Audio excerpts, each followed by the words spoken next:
Bah, já começou viajando além o seu Adelino, bom dia, com a cabeça já a 1000 por hora de manhã cedo, né? É muito café, somos todos loucos aí. Vamos sair do sistema, que tal a gente criar um programa que a gente possa viajar, falar palavrão às vezes também, que tal, hein? Só aqui em Carlos Barbosa, no interior, e a loucura está em nós, bem aqui agora. Sobre filmes, para começar, uma curiosidade. Vocês sabiam que o meu primeiro dinheirinho por direitos autorais foi com um filme, cara? Foi com um curta-metragem digital, experimental, chamado Reencarnação. Reencarnação, foi em 2011. Vocês podem pesquisar aí no YouTube. Reencarnação. Foi no ar na TV Brasil. Foi um grande momento assim que eu percebi, cara, tem gente entendendo a minha viagem, o que eu estou tentando passar. E esse Reencarnação, ele faz parte de um filme de 1 hora, chamado Lia dos Anjos, que é de 2008, eu tinha 22 anos. Lia dos Anjos, eu não sei se vai dar para ver aí. Lia dos Anjos é um livro também, olha aqui, ó, eu trouxe para nós, ó. É um livro bem doidão, tem na nossa biblioteca pública municipal, aqui em Carlos Barbosa. Ele é coringal, ele é maluquinho. Eu não era zen ainda. Eu uso aqui o nome de família, e nessa época eu transformei esse livro num filme, enquanto eu também gravava esse disco aqui, em casa, tipo, tudo experimental. Tudo experimental. Música, literatura e cinema foi uma fase totalmente experimental. Aqui vocês podem ver que eu uso um outro nome artístico, bem interessante, bem diferente. E eu não tinha vergonha, vamos dizer assim, de mostrar essas coisas experimentais toscas. Porque eu, até hoje, eu gosto de experimentar coisas e tudo que é novo às vezes choca as pessoas. Mas eu era mais doidinho quando era mais novo. Eu acho que é normal a gente ser mais doidinho. Então eu tinha aqui, eu não conhecia o Zen ainda nessa fase. Foi muito interessante que um dia eu presenteei esse livro aqui para um amigo meu, um médico famoso aqui de Carlos Barbosa.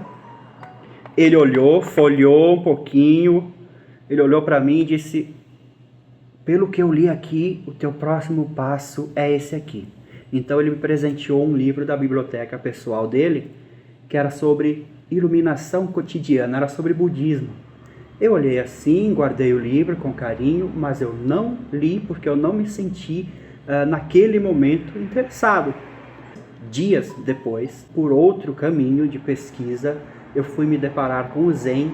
E aí eu percebi que Zen tinha a ver com o budismo e tal. E aí eu comecei a entrar no assunto e pá, aquele cara estava certo. Obrigado, o blazer é uma homenagem ao Coringa, claro. Eu sempre experimentei, né, música, filme, toda aquela coisa e consegui então o meu diploma de louco em Carlos Barbosa. Eu consegui o diploma de louco propositalmente, artisticamente. Porque eu fui produzindo esses materiais aqui, quando eu tinha lá meus 22 anos, foi divulgado. E aí as pessoas talvez se assustaram um pouco com o que tem nesse livro aqui. E hoje, assistindo filmes como Coringa, pra mim, tá legal, tá, é isso aí. Talvez as pessoas em Barbosa, em Gotham City barbosense, Gotham City da Serra, eu tenha tido o meu momento coringal ali. Mas nada violento, tá? Já vamos falar sobre isso. Eu assisti o filme do Coringa e acabei escrevendo ontem a pauta do programa e percebi que eu estava falando muito sobre violência. Recentemente eu produzi esse vídeo que eu deixei nos primeiros comentários aí, chamado Os Muros de Carlos Barbosa, uma poesia de uns 20 minutos, onde eu falo dos dilemas do artista do interior. E esses experimentos que eu sempre gostei de fazer, coisas diferentes, coisas além, justamente, e não tem como a gente impedir. Isso vai chocar as pessoas, isso vai transformar as pessoas, mas como eu sempre gosto de dizer, chocar para cima, transformar para cima, deixar uma porta aberta para que a inspiração possa ocorrer. O personagem Coringa está preso na mente, né? Ele leva a vida muito a sério. O riso dele não é riso de verdade. O riso de verdade não mataria a gente, não. Ele está preso, né? A mente só pode levar a vida a sério.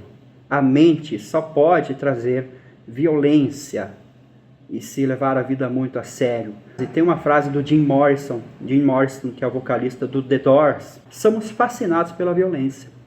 Isso se reflete muito no cinema, desde sempre. Muito bang, né? Sensível e incompreendido por ele mesmo, é claro. A gente sempre põe a culpa na sociedade, mas a sociedade é um reflexo da nossa mente. Claro que o filme retrata um cara realmente maluco, né? Com problemas extremos, né? Mas mesmo assim é uma prisão dele mesmo, e que todos estão passíveis de chegar nesse beco sem saída. Não for a inspiração, não for a cultura zen, nós todos estamos destinados a um tipo de loucura violenta como esta. Mas o ideal é que a gente tenha uma loucura criativa. Não ser compreendido é uma coisa normal, sabia? Ninguém nunca será compreendido. É melhor estarmos de bem com a gente mesmo, né? Tem até aquela frase de um filósofo famoso aí, você já ouviu falar dessa frase: o inferno são os outros. Só que não. O inferno está dentro de nós, é a nossa mente. Ela pode ser nossa amiga, mas se a gente não se ligar, ela se transforma na nossa inimiga. O que eu achei do filme especificamente, eu não achei o filme genial. Não achei. Mas calma, eu já vou explicar porque. Não é em relação às técnicas de cinema e de atuação. Eu explico. Porque, para mim, genialidade é aquilo que eu disse. É a mente apontando para a porta de saída para cima. Isso é a genialidade da mente. Se você produzir qualquer produto artístico, ou qualquer frase que seja, qualquer ação que seja, que você não está visando a loucura para cima, você não está usando a sua genialidade. Isso no meu entendimento, no meu querer. Eu quero que seja assim, é uma disciplina minha. Então, nesse sentido, o filme ele não acaba dando uma porta para cima. Ele, claro, não é né? Não foi essa a intenção, mas nesse sentido não é genial. Uma vez na história da humanidade, as mentes geniais eram todas de pessoas espirituais focando para cima. Hoje, depois que os jesuítas criaram a faculdade e o sistema educacional que se conhece hoje, o Adelino Taíla é professor, ele pode ver isso para mim, se é verdade, se não é, se eu estou falando besteira, mas eu já ouvi dizer, eu já pesquisei, que o sistema educacional, como a gente conhece hoje, foi criado pelos jesuítas, tá? Mas enfim, seja lá quem for, existem mais de 300 e poucos cursos na Oxford, e cada um desses cursos precisa de gênios específicos.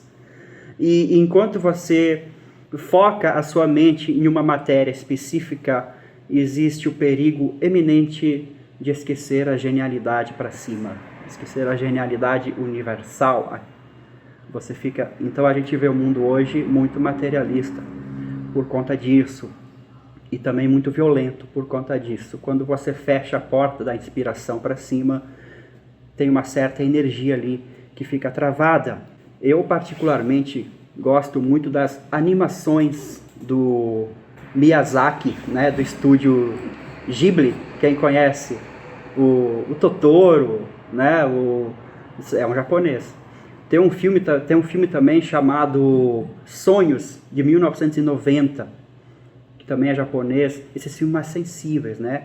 Essas animações do Miyazaki ali, do Ghibli, ele tem animações violentas, tem animações mais dramáticas, tem coisa mais infantil, mas todo o enredo que ele cria foca para cima.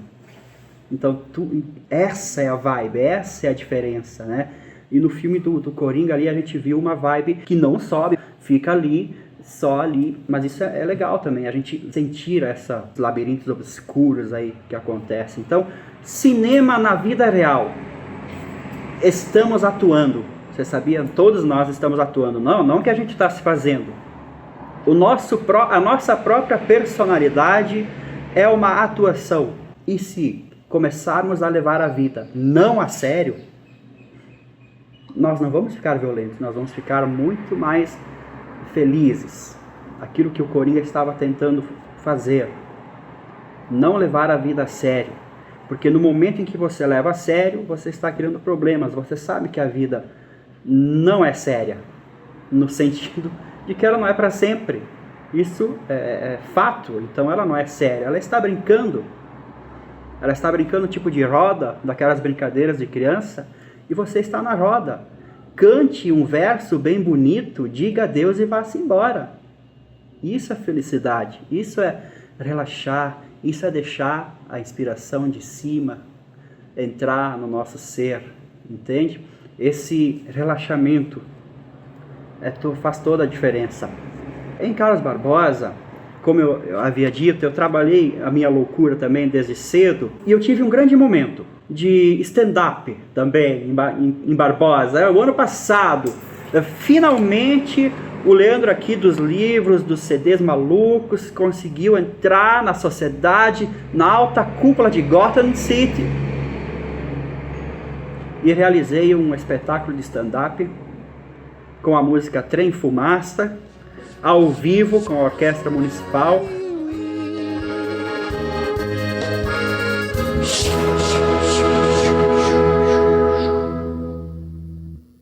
E aí, Cris?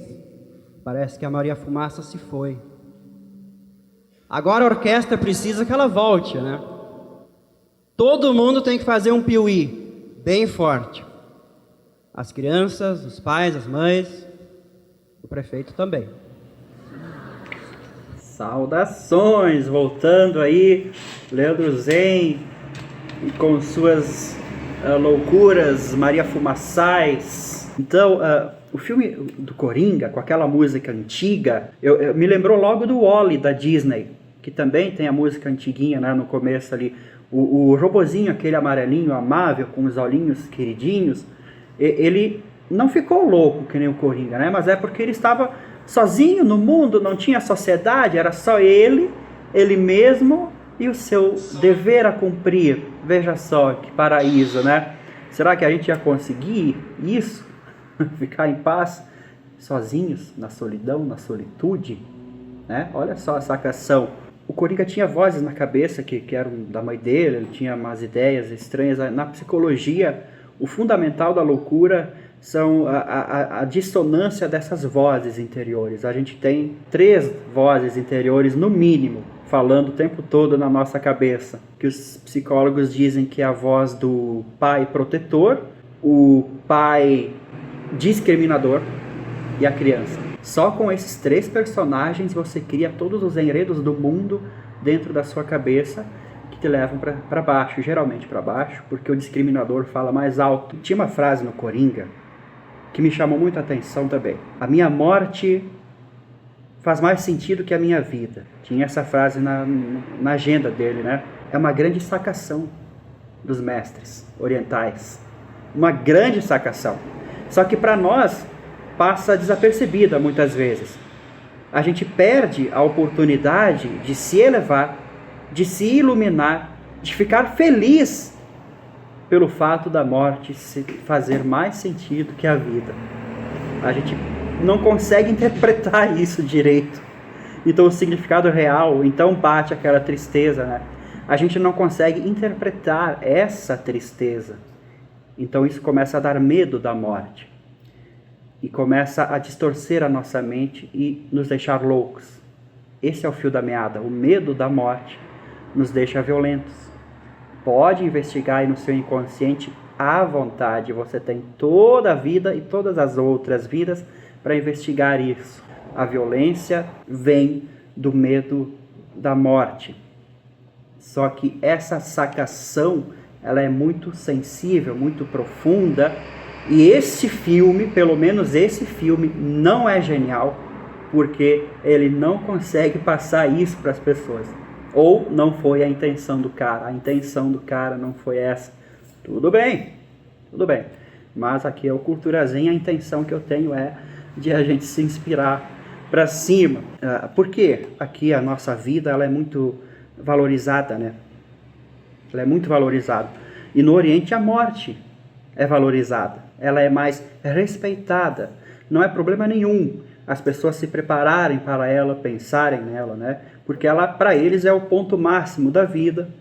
A vida é uma preparação para a morte não é uma inimiga. Então a mente ela se abre a esse fato óbvio do futuro e a mente fica mais calma, mais zen. E aqui a vida tem sido muito valorizada.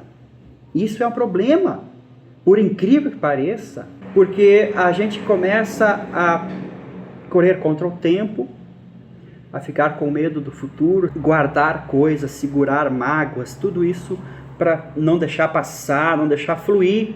Então essa frase me chamou até, me lembrou dos filmes de zumbi. Eu vou ter que falar dos filmes de zumbi. O zumbi é um monstro sem ego, é um monstro estúpido, né? Já todos os outros monstros dos filmes de terror, todos eles são muito ego, eles têm muita personalidade, né? Eles têm truques mágicos, sei lá o que eles fazem, né? Alguns voam, alguns pulam, alguns sei lá o que, né? Essencialmente são todos zumbis, quase todos zumbis. Mas ser simplesmente um cadáver que anda é muito estúpido. Mas acredito que no Walking Dead, essa série famosa aí, isso tudo começou lá com o Romero, que criou A Noite dos Mortos-Vivos e tal. Mas agora tá ficando tão popular a coisa. Olha só, tem mais genialidade que o filme de Coringa ali.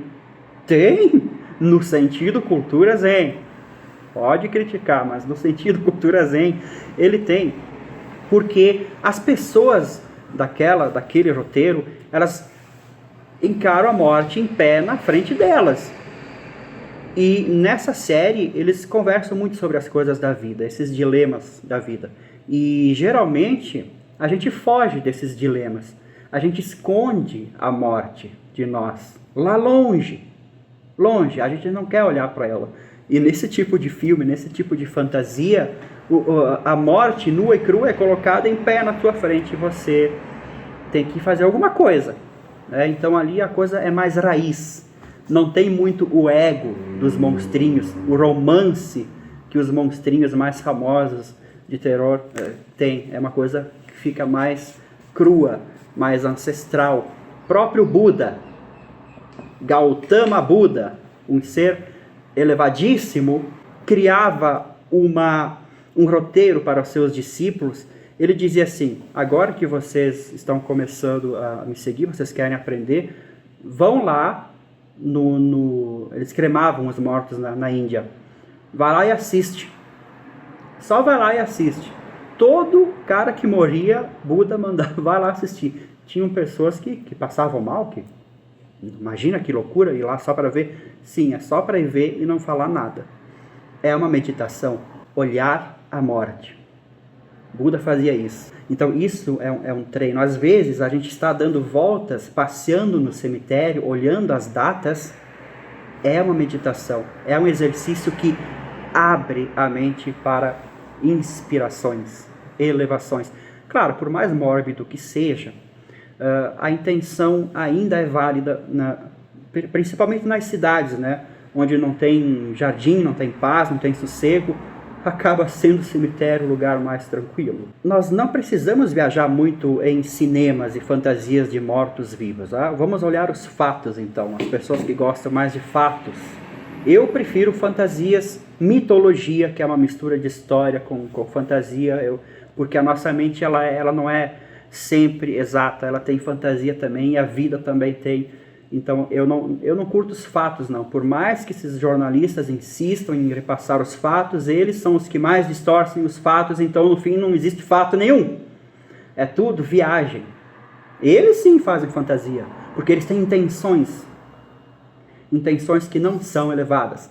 Então é daí que surgem os tais dos fatos.